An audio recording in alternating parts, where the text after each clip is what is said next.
Bonjour Claire. Bonjour Chloé.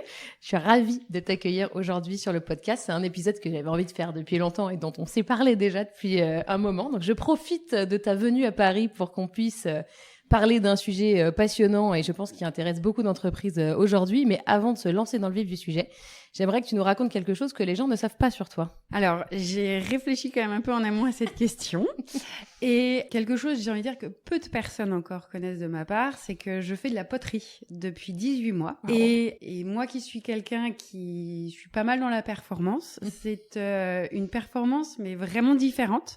Ouais. De performance de la patience, performance dans l'apprentissage du temps et dans lequel je m'épanouis, mais totalement. Ah, bah écoute, je savais pas non plus. C'est passionnant. Voilà. Tu me montreras des photos de tes œuvres, j'espère. Oui, avec plaisir. Et du coup, on fait une transition sur un sujet qui n'a donc rien à voir, mais je faisais un petit teasing parce que je sais que y a beaucoup de personnes qui attendent un épisode avec vraiment du concret sur ce sujet-là, puisqu'on en parlait un peu en off. C'est difficile de trouver aujourd'hui des méthodos pour toutes les entreprises qui ont envie de se lancer dans un projet de Skills-Based Organization, qui est justement un projet que toi, tu pilotes au sein de SBM. Déjà, avant toute chose, pourquoi c'est un sujet qui mérite qu'on s'y arrête aujourd'hui ? C'est un sujet qui mérite qu'on s'y arrête, non pas parce que c'est tendance de devenir une Skills-Based Organization, c'est c'est un mot à la mode, et non pas non plus parce que c'est quelque chose de nouveau, en fait, ça existe depuis longtemps, mais c'est parce que aujourd'hui, on est dans un monde où tout s'accélère. Entre la digitalisation, l'IA, la transition énergétique, etc., etc. Le sujet de la compétence est devenu encore plus critique sous plein d'aspects qu'on va pouvoir élaborer plus en longueur dans ce podcast. Ok, donc en tout cas, on suit bien le contexte et l'enjeu, ça très clairement. Avant de rentrer dans justement un peu plus d'éléments sur comment est-ce que tu t'y es pris et voilà tous les douzaines d'ondes que tu vas nous partager, j'aimerais bien que tu nous fasses un tout petit zoom sur ton organisation aujourd'hui pour qu'on comprenne un peu dans quel cadre tout ça s'est inscrit. Alors, SBM Offshore, c'est un expert mondial dans le domaine des infrastructures océaniques en eau profonde. Donc, on est clairement sur des métiers d'ingénierie, aussi bien sur ce qu'on appelle des plateformes mobiles, donc offshore, que onshore, donc dans des bureaux d'études et dans des chantiers. Et donc, on a un enjeu compétences métiers techniques très fort parce que ce sont des expertises technologiques à la pointe. Et donc, l'enjeu, c'est d'avoir la bonne compétence au bon moment, au bon endroit, pour répondre aussi bien à des projets d'aujourd'hui, mais également les projets de demain, parce que ce sont des projets au temps très long. Donc, il faut avoir cette capacité d'anticipation. Et dans un monde qui est tout le temps en mouvance. Donc, pour SBM, il y a cet enjeu de savoir où sont ses compétences aujourd'hui et lesquelles aurons-nous besoin pour demain, pour savoir comment se positionner. Donc, il y a un enjeu stratégique. Et ensuite, on répondait aussi à un enjeu individuel, collaborateur, en ce sens que dans le cadre de nos enquêtes d'engagement, les collaborateurs exprimaient un problème de clarté, de visibilité sur comment je me projette, ma trajectoire de carrière. C'est flou, ça manque de transparence. Donc pour SBM, cet enjeu d'approche par les compétences, c'est vraiment un enjeu stratégique de business et un enjeu d'accompagnement et de développement de l'employabilité des collaborateurs. C'est fascinant. On va rentrer un peu plus dedans, mais pour qu'on se figure un petit peu la taille de l'organisation. Oui, pardon. Alors, SBM Offshore, c'est 8000 collaborateurs. Okay. Et répartis dans le monde entier. Et pour la notion de diversité, 84 nationalités. Waouh. Ouais. Ok, intéressant. Et alors, encore une fois, avant de rentrer encore un petit peu plus loin dans la précision du sujet, pour les gens qui nous écouteraient, qui n'ont jamais entendu parler, il y en a encore, de Skills-Based Organization, si tu devais nous donner une définition hyper simple, de quoi s'agit-il ? Alors, je la définirais en disant que c'est une organisation qui place la compétence au cœur de ses décisions.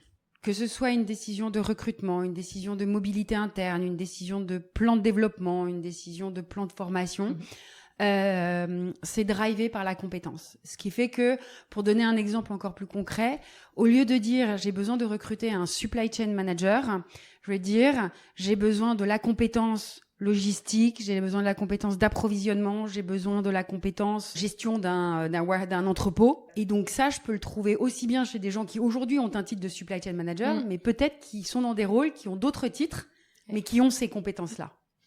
Ce qui fait que le champ des possibles est beaucoup plus large. Merci. Du coup, c'est une définition, je pense, qui va clarifier pour tous ceux qui n'avaient pas encore la notion très précise en tête. Et je vais m'intéresser un peu aux bénéfices visés par ce type de démarche. On le verra plus tard, mais c'est une démarche qui est quand même assez structurante et qui peut nécessiter un peu d'investissement.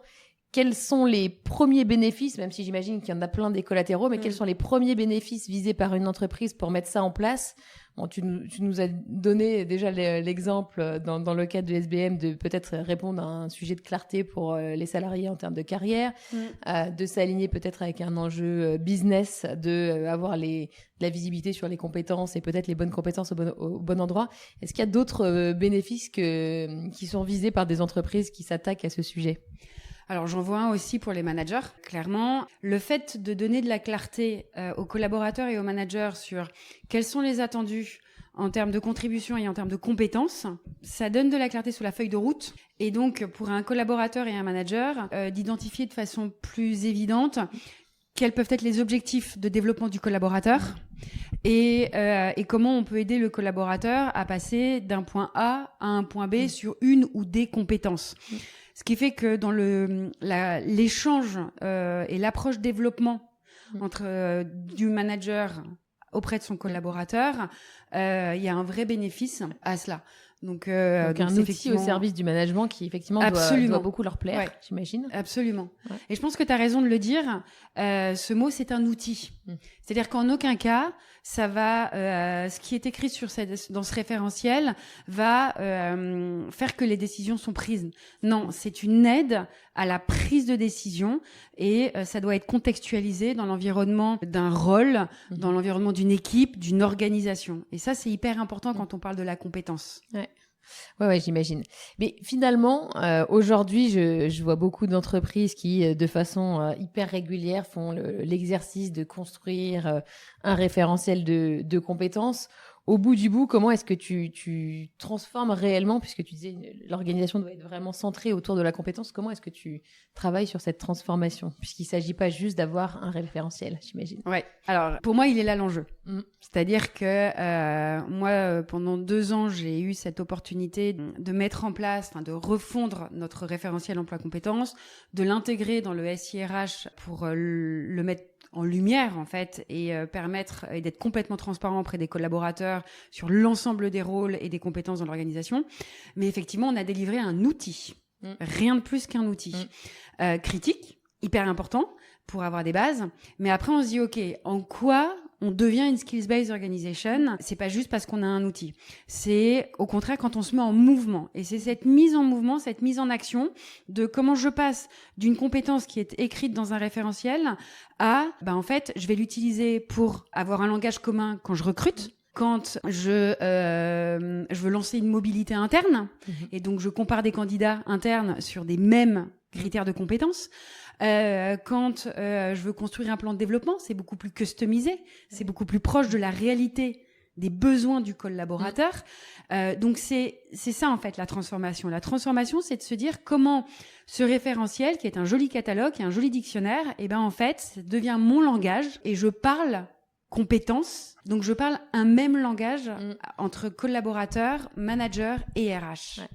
Ouais, je comprends que l'enjeu est là, même si tu vas nous raconter comment t'as fait, mais je mesure ô combien c'est un gros boulot que de réussir déjà à créer l'ensemble du modèle, à l'intégrer dans le SIRH, etc., et avoir vraiment quelque chose de bien fait, bien décliné, précis, etc., à la juste taille, entre guillemets.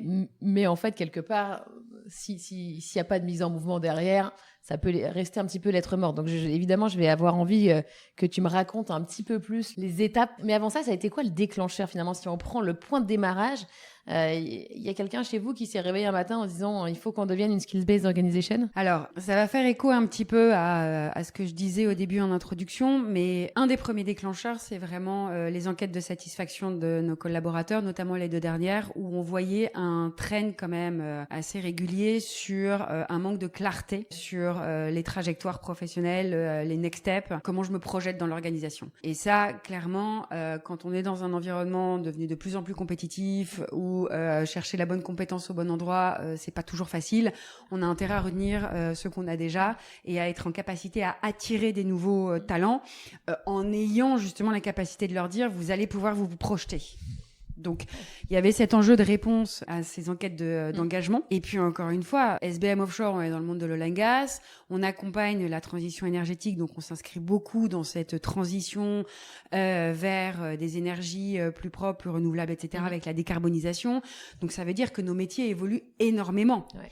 Et donc, aujourd'hui, oui, un FPSO, quand on parle de décarbonisation, c'est des nouvelles technologies, c'est des nouvelles expertises. Et donc, c'est comment alors on utilise beaucoup upskill ou reskill ou etc. Ouais. Mais en gros, comment on s'assure qu'on fait évoluer les compétences de nos collaborateurs pour répondre à ces enjeux de transition énergétique qui sont absolument critiques. Ouais. Donc ça, vraiment, je dirais qu'il y en a d'autres des facteurs, mais ça fait vraiment partie des 2 éléments principaux déclencheurs. Oui. Et j'imagine que c'est un critère dans lequel, un facteur déclencheur dans lequel se retrouveront pas mal d'autres entreprises, mais qui sont confrontées finalement aussi à cet enjeu assez fort de transformation des compétences, etc., en interne. Et pour qui ça peut amener la clarté nécessaire, entre guillemets, pour se projeter. Ouais. Et en même temps, je me pose la question, finalement, alors tu parles de l'engagement des collaborateurs, mais aussi, ce que j'entends, c'est que la promesse que tu peux faire à des gens que tu vas attirer, à des candidats externes, du coup, c'est de leur dire que potentiellement, tu vas leur permettre d'avoir aussi de la visibilité derrière pour se projeter. Est-ce que c'est vraiment, aujourd'hui, quelque chose de compréhensible par un candidat? Je veux dire, est-ce qu'un candidat qui arrive, tu vas lui servir la même promesse que toutes les entreprises? Je veux dire, je connais pas une entreprise qui va pas dire à un candidat, chez nous, vous allez évoluer, ma bonne dame. Est-ce que quand tu parles de skills-based organization, tout de suite, le candidat se dit, ah oui, là, ça va arriver? Alors, j'ai envie de dire, j'ai pas assez de recul pour pouvoir effectivement dire ça marche. Que ça marche et que je peux pas le dire, en tout cas pas les chiffres. Je pense pas, en tout cas, fondamentalement, que de dire SBM Offshore, on est une skills-based organization, tout de suite, ils vont avoir des paillettes dans les yeux et ça va les faire venir. Non, j'y crois pas. Non plus vraiment. Parce qu'en fait, encore une fois, je pense que le sujet, c'est pas de dire on est une skills-based organization parce que ça fait joli, c'est du beau branding. Mais c'est plutôt la preuve par l'exemple. Et c'est vrai que chez SBM, si on peut apporter des histoires, mais très concrètes, de mobilité, de mouvement, que ce soit, et certainement pas uniquement en suivant une échelle, parce qu'on a fait des promotions, c'est pas ça le sujet. C'est au contraire, c'est moi, je suis passée du projet à un domaine plutôt de construction. Ensuite, je suis allée sur des problématiques plus de stratégie, etc. Si on a la capacité de montrer ces parcours-là, parce qu'en fait, ça se base sur des compétences, là, effectivement, on sera en capacité d'attirer, parce que les futurs candidats, en fait, et les futurs SBMers, c'est ça ce qu'ils vont chercher. Ils vont se dire, mais moi, j'ai besoin d'acquérir des compétences, parce que finalement, ce qui va les intéresser plus, en tout cas, c'est ma conviction, c'est pas de se dire, moi, je veux des promotions, je veux courir après les promotions et comment ça se passe, le système de promotion chez SBM, mais c'est plutôt de se dire, comment tu me garantis, entreprise, que je vais pouvoir développer mes compétences, acquérir des nouvelles compétences, parce que c'est ça qui va me différencier d'un autre candidat interne ou externe, parce que bon, après, moi, ça me dérange pas aussi qu'on aide à déployer l'employabilité externe, parce qu'ils parleront bien d'SBM. Donc, oui, bien sûr.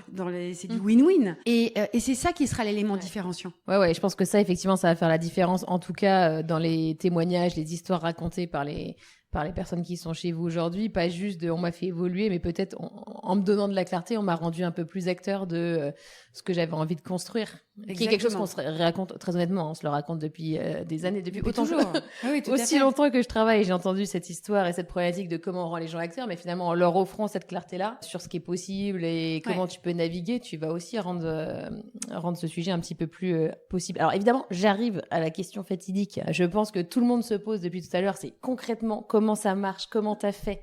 Alors, j'imagine bien que tu vas pas résumer 2 ans de dur labeur en 3 minutes, mais tu vois, si tu devais prendre une vision macro et nous donner vraiment les très grandes étapes de ton parcours autour de ce projet, à quoi ça ressemble ?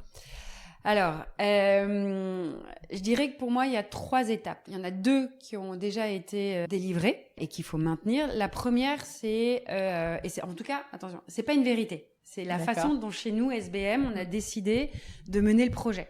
Il y a autant d'approches que de sociétés qui se lancent dans la SBO. Mais chez SBM, on a commencé par clarifier notre cartographie des rôles, rôles, et on en a profité pour revalider les grades. D'accord. Et en vue de la transparence salariale, je dois dire que là, c'était plutôt en avance par rapport à ce qui va nous arriver dessus en 2026. Donc Utile très à plein utile, niveau. très très utile. Donc cartographie, rôle et grade, et cartographie des compétences. Et évidemment, comment on les mappe ensemble. Ça, c'est la première étape. Et quelque chose que je voudrais préciser dans cette première étape, c'est que, et qui pour moi a été absolument fondamental, c'est qu'on l'a fait avec le business. C'est-à-dire que c'est pas les RH qui ont mené tout ça. Ça a été fait business en partenariat avec les ressources humaines. Et au final, on se le répétera certainement, mais on n'est pas sur une ambition RH là, on est sur une ambition business. Et effectivement, avec une gouvernance RH, un accompagnement RH certain, mais on est sur une ambition, une stratégie business. Donc, première étape, cartographie. Deuxième étape, pour nous, ça a été l'intégration dans notre SIRH. Pourquoi ? Parce que si demain, on dit aux collaborateurs, en fait, t'es acteur, il faut qu'il ait les outils pour. Et pour nous, le meilleur outil, ça a été notre SIRH. Enfin, c'est notre SIRH. Où on a pu mettre, donc on a intégré le référentiel emploi-compétences et on a connecté à nos modules RH. On a commencé donc le module recrutement, le module d'assessment des compétences et le module learning. Ce sont les 3 modules par lesquels on a commencé. Et là, en 2026, on va aller sur d'autres modules, plus people review, talent, et ultimement, peut-être plus en début 2027, faut qu'on clarifie le planning, mais sur le module parcours de carrière, navigation de sa carrière. Et ça, c'est le but ultime, en fait. Bien sûr. Donc ça, c'est deuxième étape. Donc, transparence totale via l'outil. Et ça, pour nous, c'est hyper important. Troisième étape, qu'on commence, j'ai envie de dire, depuis cette année, c'est vraiment l'ancrage. La transformation dans les pratiques managériales, dans OK, j'ai mon référentiel, et maintenant, le recrutement, je le commence en parlant de compétences et pas en me disant je veux recruter le même que David. Non. En fait, c'est David, il a des compétences. Donc, de quelles compétences as-tu besoin ? Parce que David, il y en a un seul, et c'est pas un deuxième David qu'on va recruter. On va recruter des compétences. Pareil. Tu cherches tu as besoin de planifier ton workforce, donc tu veux faire ton workforce planning. Ok, tu as besoin de headcount, de piping engineer, de process engineer, très bien, etc. Mais en fait, plus concrètement parlant, de quelles compétences parle-t-on ? Quelles sont ces compétences qui te manquent vraiment avant de se dire que tu as besoin d'un piping engineer en tant que rôle. Et donc cet ancrage-là, c'est cette troisième étape qui va être une étape beaucoup plus longue dans le temps, forcément, parce que on parle, c'est là où toute la transformation se passe. En fait. C'est tout l'accompagnement. Et c'est toute la complexité, j'ai envie de dire, du projet et non de pas l'ambition. que les étapes d'avant étaient simples. Ah non, il y a eu il y a eu beaucoup de joie et quelques petites larmes. J'imagine. Et j'ai évidemment une question pour que tu nous dises comment moins pleurer si jamais on se lance là-dedans. Mais du coup, aujourd'hui, donc concrètement, je comprends que tu es dans cette troisième phase-là. Comment est-ce que tu perçois là où vraiment vous en êtes et en fait les résultats, qu'est-ce qu'il vous reste à faire ? Est-ce que les gens ont déjà commencé à s'approprier ? Ça a été quoi ton analyse une fois que tu as réussi à tout mettre dans le SIRH ? Qu'est-ce que tu as observé de la situation ? Alors, c'est une très bonne question. On a mesuré quelques KPI d'adoption. Aujourd'hui, on est dans l'adoption.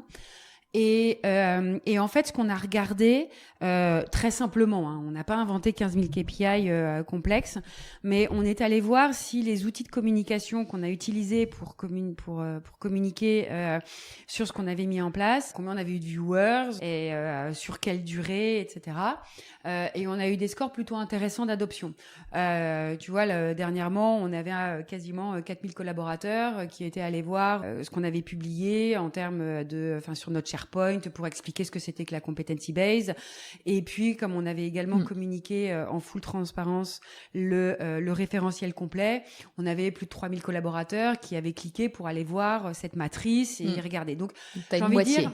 T'as Donc, une moitié à peu près. Pardon ? Une moitié à peu près des gens. Une moitié à peu près. Pas mal. Et donc, ce qui était intéressant, c'est que je suis évidemment pas capable de dire combien de temps ils ont passé sur la matrice ou est-ce qu'ils ont juste ouvert et refermé. Ça, effectivement, c'est pas possible de le dire. Par contre, moi, ce que ça me fait me dire, c'est qu'il y a une curiosité. Il y a un intérêt. Et moi, en fait, j'ai envie de surfer sur ça. Tu vois ? Bien sûr. Et puis également, comme on a lancé en juin 2025 notre premier pilote d'assessment des compétences, on s'était donné une target de 50% de completion, on a fait 52%. C'est bien. Donc objectif atteint. Alors objectif atteint quantitativement. Faut toujours relativiser évidemment, sans s'auto-flageller, mais quantitativement parlant, ça nous a permis d'avoir suffisamment de données pour commencer justement à se dire, à aller voir le business en se disant, tiens, tu vois, dans ton équipe, ou tiens, tu vois, dans ta famille de métier, il y a des petites choses. Et au moins, ça a été de se dire, ah ouais, ça va peut-être me permettre de poser ce genre de questions ou de réfléchir à tel type de problématique, ou au contraire j'avais cette perception, finalement, non, en fait, le problème, il est peut-être pas là, il est peut-être ailleurs. Donc, ça a commencé, si tu veux, encore une fois, ça a créé de la curiosité, de l'intérêt à se dire, tiens, ok, on commence à voir l'intérêt que ça peut avoir. Donc, l'adoption est pas encore totale, évidemment, mais il y a, ok, on veut voir. Est-ce que tu as eu d'autres KPI, d'autres mesures, justement, ou Alors, j'en ai eu, Alors, j'en ai eu, mais j'ai envie de dire à ma petite échelle. Quand j'ai à la machine à café ou dans des échanges un manager qui va me dire « Ah là, Claire, faut que je te raconte, j'ai une discussion de développement avec un collaborateur. Franchement, ça nous a aidé de parler compétences. C'était beaucoup plus fluide et ça nous a vraiment aidé à nous structurer dans la conversation. » Là, je fais « Ok, super. » Quand j'ai un HR business partner qui est venu me voir une fois et qui me disait « Ah, putain, c'est quand même génial parce que maintenant qu'on est transparent sur les attendus dans les rôles et les différents ranges de grades plus les compétences, en fait j'ai des collaborateurs qui viennent me voir et qui me disent ah ouais, en fait je croyais que avec ce poste-là j'allais avoir tel type de grade, super promotion, et en fait c'est le même rôle. Et là, moi, en tant que HRBP, je me positionne en disant, en fait, tu vois, le vrai sujet, c'est ton développement. Et qu'est-ce que tu cherches vraiment, sans forcément penser qu'il y a une promotion? C'est pourquoi ce poste t'intéressait. Absolument. Et là, tu vois, tu te dis ça. Alors, j'ai pas plein d'exemples comme ça, mais j'ai des petits échanges qui font me dire. Ou alors, pareil, l'autre jour, j'ai une des directrices RH qui vient me voir et qui me dit qu'elle est dans le cadre d'une formation à laquelle elle participe. Avec je crois qu'ils sont un petit groupe de 4, ils ont un petit exercice à faire, et leur exercice c'est de pitcher sur une transformation, un changement, et elle a proposé à son groupe on va proposer le projet de Skills Better Organization, etc. Et les trois autres participants de dire ah ouais, c'est quoi déjà ce truc? Et je dis ok. Donc effectivement, il y a, mais tu vois, c'est du super bon feedback. Oui, bien sûr. Moi, ça me conforte dans me dire que je suis utile à quelque chose, tu vois. Je sers à quelque chose parce que il y a clairement un besoin de communiquer, mais dans le sens, dans la répétition. C'est pas de communiquer des grandes messes et des grands messages, mais c'est d'être au contact des gens dans leur réalité du terrain.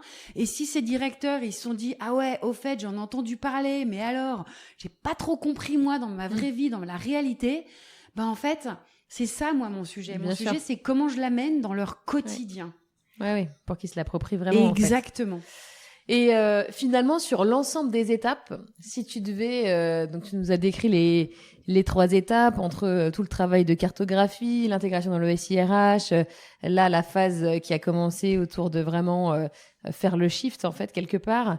S'il y avait une chose que tu ferais différemment parmi tout ce que tu as mis en place et tout ce que tu as abordé, ce serait quoi? C'est quoi le conseil que tu aurais voulu te donner à toi-même pour aborder une de ces tâches autrement? La préparation.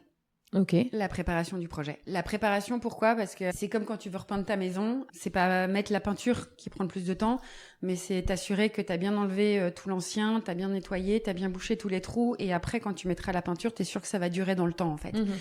Et en fait, la préparation, c'est un projet qui touche plein de domaines. Il y a la thématique et qui engage énormément de stakeholders différents. Et donc, par exemple, déjà par les sponsors. J'ai beaucoup de chance avec ce projet et cette ambition-là, c'est que on a le sponsorship de notre leadership, de notre senior leadership, d'accord, le CEO, etc. Okay. CEO, ils sont engagés là-dedans. Donc, pas que RH. Pas que RH, clairement pas. Et c'est là aussi, tu vois, ça, on fait vraiment un enjeu, un sujet business, un projet stratégique business. Il n'empêche, je pense que j'aurais dû passer plus de temps à parler avec eux, pas à les convaincre parce qu'ils sont convaincus, mais à se dire vraiment, en fait, quel va être notre rôle en tant que sponsor et en fait, notre ambition, concrètement, on veut l'emmener jusqu'où. Et ça, faut pas le négliger. C'est pas juste une intention de sponsorship. C'est jusqu'où on va aller, parce qu'en fait, on peut aller très très loin avec la Skills-Based Organization. Donc il y a ce côté-là. Et puis, il y a le côté vraiment pur projet du terme, parce que ça demande beaucoup de temps. On génère énormément de données. Et puis, et ça demande de la gouvernance aussi. Et donc, tout ça, ça doit se planifier. Et quand je dis la préparation, c'est vraiment de se dire, OK, moi, j'avais les blocs plutôt clairs, j'étais les stakeholder mapping, ça j'avais fait, etc. Mais je pense que, malgré tout, en même temps que je planifiais, je commençais à avancer. Et je pense que j'aurais dû ne pas commencer forcément. Voilà, j'aurais dû encore plus attendre avant de commencer. Et quand tu parles du temps que ça prend, justement, je pense que c'est la question qui se pose. Et j'imagine, encore une fois, qu'il n'y a pas de vérité absolue, mais pour avoir un ordre d'idée, c'est quoi l'investissement en termes de temps ? Toi, tu es full-time là-dessus, j'imagine que tu n'es pas seule. Non. À quoi on doit s'attendre en tant qu'organisation quand on se lance dans ce projet-là pour l'investissement ? Alors, OK, faut pas se mentir, c'est un très gros investissement. Et donc, je saurais pas l'estimer en termes d'heures, parce que si on prend par exemple le délivrable du contenu, référentiel de compétences, référentiel d'emploi, ça va prendre du temps à des managers et aux HR business partners. Mais évidemment, on va pas faire travailler tous les HR business partners et tous les managers de l'organisation. Il n'empêche, il faut prendre en compte les priorités business. Moi, je sais ce qu'on veut atteindre, mais eux, dans leur quotidien, c'est OK, il faut s'asseoir autour d'une table, il faut sortir un référentiel, il faut sortir des descriptions de postes. Super. Ouais. Donc, c'est vrai que, et même si on a un petit peu utilisé l'IA, parce que l'IA est commencé à, ouais, mais tu sais, c'était il y a 2 ans, quand on a fait ça, et c'était moins, la frénésie de l'IA. Donc, on l'a utilisé, oui, mais honnêtement, on l'aurait fait aujourd'hui. Mais alors, je pense que on aurait fait 20 fois plus de choses avec l'IA que ce qu'on a fait aujourd'hui, ce qu'on avait fait à l'époque. Mais n'empêche, juste, je me permets une petite parenthèse. Je ne regrette pas d'une certaine façon qu'on l'ait fait comme ça. Pourquoi ? Parce qu'on a eu un buy-in vraiment différent, une appropriation. C'est-à-dire que le business a vraiment été impliqué dans le délivrable. Et ce qui fait que ça ne dédouanait pas à RH de dire bah non, c'est pas moi, c'est le business. Donc c'est pas nous qu'il faut venir critiquer. C'était pas ça. Mais c'est de dire moi, collaborateur, je suis pas sûre de comprendre ou je challenge ça parce que telle compétence, etc. Pas de problème. Mais on en parle avec ton manager. Tu vois ? Et donc, ça donne de la crédibilité à ce qu'on a délivré. Mais pour avoir cette crédibilité, oui, c'est du temps ressources, c'est du temps horaire. Et d'autant plus que chez SBM, on a décidé cette fois-ci de le faire tout en interne. On n'est pas du tout passé par des consultants, etc. Pas d'aide du tout. Rien. On a tout fait en interne. Waouh.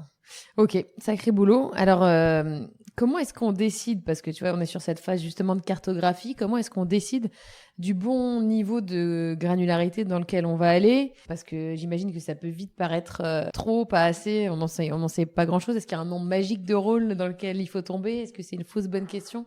Voilà, à quoi est-ce qu'il faut s'attendre là-dessus ?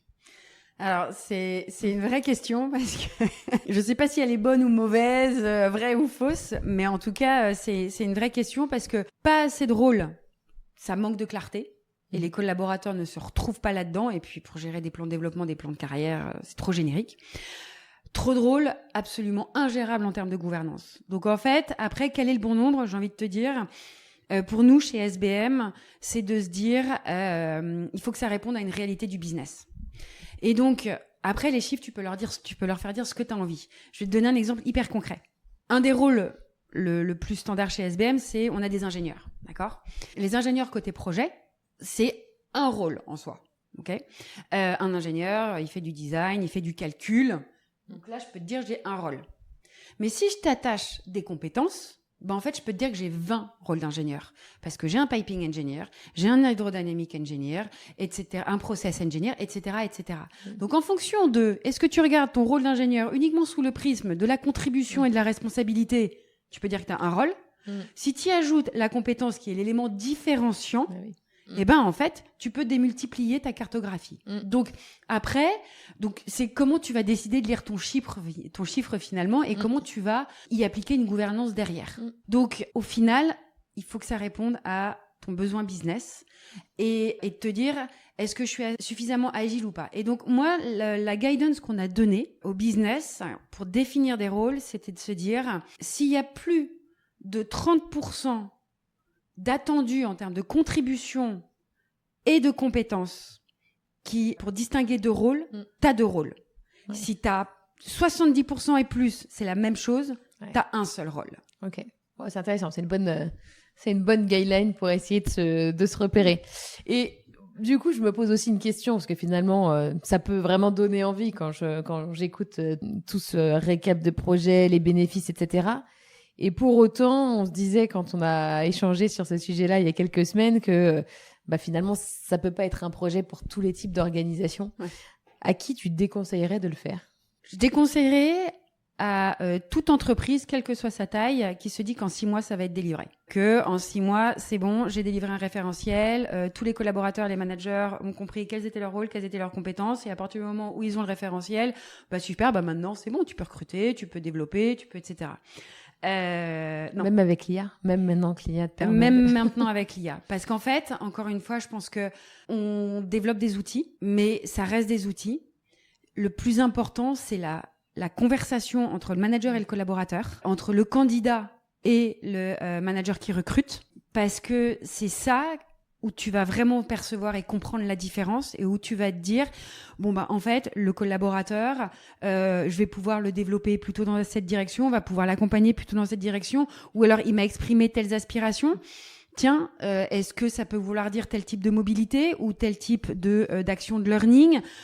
Et en fait, ça, un référentiel ne suffit pas. Donc c'est pour ça que pour moi, c'est pas tant une question de profil d'entreprise, parce qu'honnêtement, que tu sois une petite entreprise, une grosse entreprise, ça vaut le coup quand même. Ça vaut le coup quand même. Ouais. T'as besoin de comprendre où sont tes compétences en fait. Si tu veux te dire demain qu'est-ce qui me différencie d'une autre boîte, et si tu veux te dire comment je développe mes collaborateurs, si tu ne sais pas qu'est-ce que tu as en boutique et de quoi tu auras besoin demain, en fait, ça marche pas en fait. Même si aujourd'hui, j'ai l'impression que la question de quoi j'aurais besoin demain est un peu un challenge. Est un peu un challenge parce que ça peut évoluer très très très vite. En fonction des business dans lesquels t'es, ça peut aller très très vite.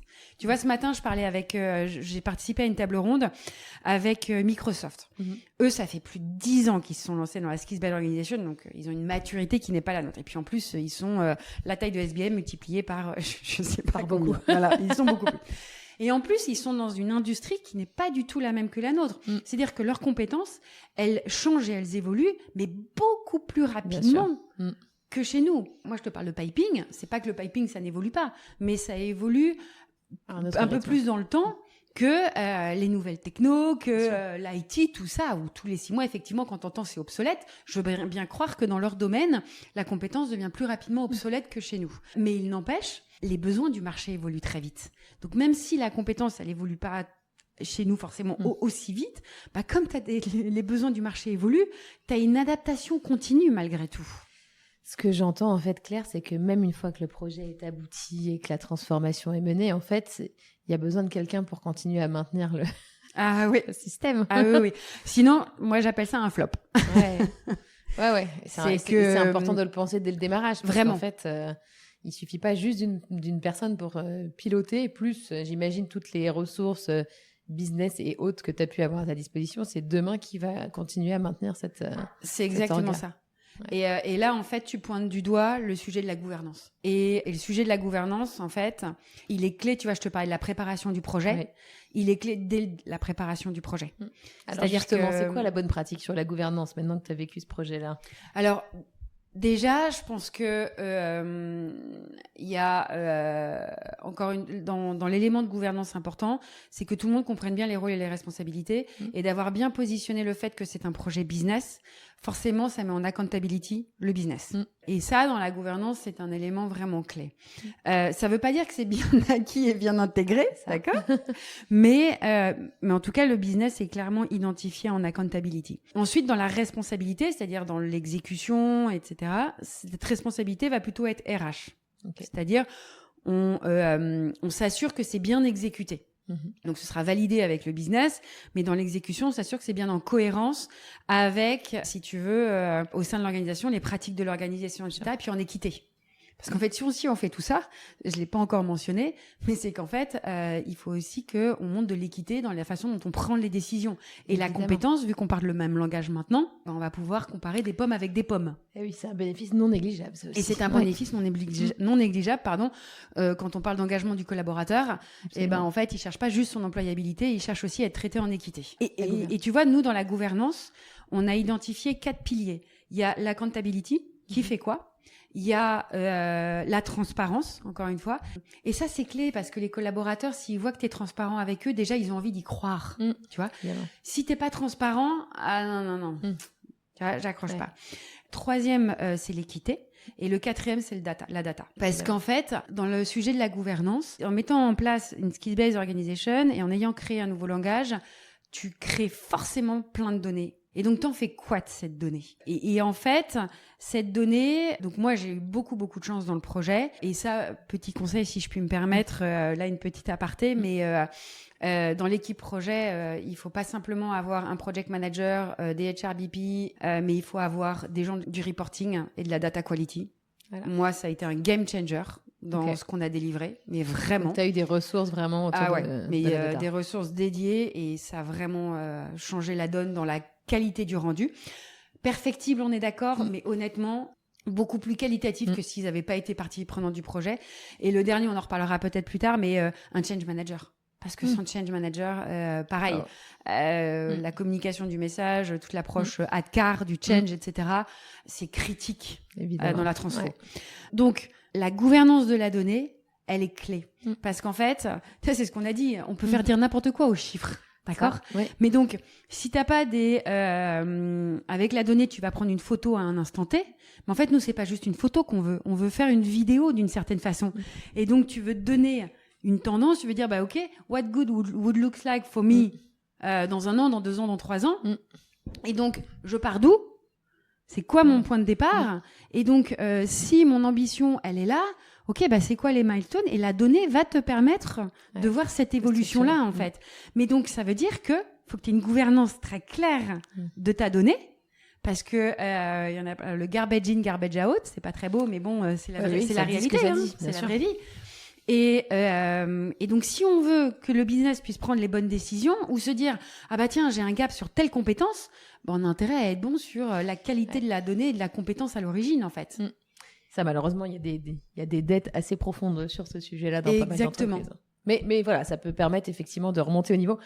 Bon, je sais que j'ai plein de questions que j'avais prévu de te poser, Claire, et que je ne veux pas avoir le temps de te poser si on veut rester dans le timing du podcast, mais je suis sûre que si les gens qui nous écoutent ont envie d'avoir plus d'éléments, ils pourraient te contacter. Avec grand plaisir. Okay. Donc, je te pose juste ma dernière. Quel conseil tu donnerais justement à des gens qui nous écoutent aujourd'hui, à des leaders RH qui envisagent de se lancer dans ce type de projet? Si tu devais en synthèse récupérer tes meilleurs conseils, ce serait quoi? Alors, déjà, la première chose, moi, je leur dirais, et j'espère que je l'ai un petit peu fait, humblement, faut démystifier. Skill-based organization, c'est un joli mot, c'est très etc. Faut démystifier le truc, en fait. Je dis pas que c'est facile, mais on peut l'approcher. Il faut d'abord se dire quel est mon besoin, et à partir de là, c'est qu'est-ce qui compte le plus pour moi. SBM, on l'a approché d'une certaine façon. Il y a plein d'autres façons de l'approcher, mais il faut pas s'en faire non plus une montagne. Donc il faut oser. Et puis surtout, c'est une matière vivante. On parle de compétences, donc ce ne sera jamais Parfait. Et ça, moi, je l'ai appris aussi avec le projet. Et j'ai appris à mettre le curseur de la perfection en me disant, mon curseur de la perfection, il a un peu bougé. Et c'est nécessaire. Bien sûr. Donc, il y a le côté de démystifier la chose et de se dire, bon, bah voilà, on commence petit à petit par des petits bouts. On teste, le test and learn. Ouais. Moi, j'y crois à 4000%. Je dirais quand même un deuxième conseil, et c'est ce qu'on venait de se dire, la question précédente, mais la gouvernance. Ouais. C'est vraiment critique, la gouvernance. Et je dirais que le troisième conseil, et moi, ça, j'en suis très fière chez SBM, c'est la transparence, en fait. Il faut être transparent, pas simplement sur le contenu du délivrable, mais en fait, la transparence de on en est où, qu'est-ce qu'on fait, qu'est-ce qu'on met en place. Bah là, on prendra du retard, en fait, mais on va vous expliquer pourquoi on prend du retard. Ou bah là, en fait, ça a marché. Et là, au contraire, bah, on a fait moins bien. Mais on a pris les leçons, on a tiré les leçons, et voilà ce qu'on veut mettre en place. Ouais, tout au long du projet. Cette ligne, ouais. Et en tout cas, on a essayé de la tenir. Perfectible, très humblement, mais on a essayé de le tenir. Ouais. Mais c'est ce qui fait que je pense qu'aujourd'hui, on a au moins créé de la curiosité. On n'a pas eu de résistance pushback, mais vraiment pushback, quoi. Non, on n'a pas eu ça. Je vais pas te dire qu'on a une adhésion immédiate, mais oui, voilà. Mais cette curiosité, pour moi, m'encourage énormément à aller de l'avant et à me dire, on va continuer. Il y a des choses qui vont continuer à bien marcher. Il y en a d'autres où on va continuer à se prendre les pieds dans le tapis. Mais c'est pas grave. On se dira, ça, on continue, mais on va s'améliorer. Ou ça, en fait, ça marche pas. Et c'est pas grave. On laisse tomber et on fera autre chose. Ouais. Mais moi, j'y crois profondément. Ça s'entend. On voit que ce projet t'a passionné et te passionne encore. Et donc, c'est vrai que ça donne envie de l'explorer encore plus loin. Et moi, ce que je retiens aussi de nos échanges, c'est ça peut prendre vraiment différentes formes et différentes réalités selon l'entreprise. Il n'y a pas qu'une bonne façon, il n'y a pas qu'une seule bonne ambition. Au bout du bout, tu peux aller à différents niveaux, à différents rythmes. Mais c'est justement passionnant parce qu'on n'a pas beaucoup, je trouve, d'exemples très concrets de la façon dont ça a pu se mettre en place dans d'autres organisations. Il y en a, mais bon, effectivement, tu me disais que toi, tu aurais apprécié au tout démarrage, dès le début, avoir ces échanges-là que tu arrives à créer depuis. Ouais. Donc voilà, merci beaucoup pour cet exemple. Je pense que ce sera très riche et ce sera très apprécié par tout le monde. Et encore une fois, il y a beaucoup d'autres choses à dire sur ce projet qui est quand même très, très riche. Ouais. Donc j'encourage vraiment les gens à venir te parler. Avec grand plaisir. Ok, merci beaucoup, Claire. Merci beaucoup, Chloé. Merci à toi.